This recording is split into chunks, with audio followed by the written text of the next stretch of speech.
On Tuesday, following a week of deadly airstrikes on Gaza that killed at least 212 people, Israel's foreign ministry tweeted out this caption: أَلَمْ تَرَ كَيْفَ فَعَلَ رَبُّكَ بِأَصْحَابِ الْفِيلِ. It is a chapter from the Quran, written in Arabic for an Arabic audience. Alongside it is an image of an Israeli airstrike on a residential tower building in Gaza. So what's the story here?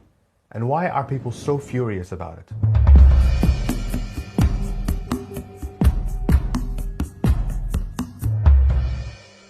The Quranic chapter quoted here is called Surah Al-Fil and talks about the people of the elephant, the story of an army that attempted to destroy the Kaaba shrine in Mecca, the holiest site in Islam. In the chapter, Abraha's army, who encroaches onto Mecca on the backs of elephants, is destroyed by a barrage of stones coming down from the sky.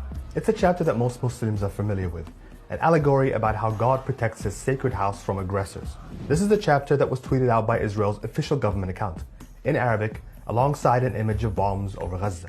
The implication seems to be that the fire coming down over the people of Gaza, or what Israel describes as legitimate Hamas targets, is similar to the story of Abraha's army, and that Israel's bombing of Gaza is similar to God's wrath being inflicted on his enemies. As you can imagine, this set off a flurry of furious responses, calling it repulsive and sacrilegious. We reached out to Israel's government for comment, which they declined to do. The tweet has since been deleted. But there's something interesting to note here.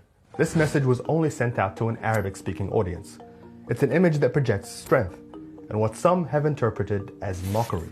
By contrast, this is what Israel's government was tweeting to its English-speaking audience. It's a picture of several Hamas rockets being intercepted above Tel Aviv, with the caption, "One picture, 1,000 words." We can see here two different messages, one of strength and one of weakness.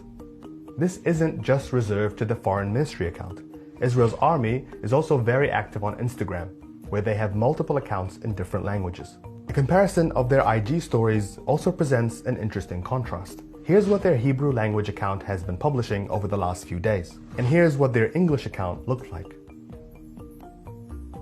One account is showing the IDF carrying out multiple airstrikes in Gaza. It is an image of strength to a domestic Hebrew-speaking audience. The other account shows Israelis running from Hamas rockets. It is an image of weakness, intended for an international audience.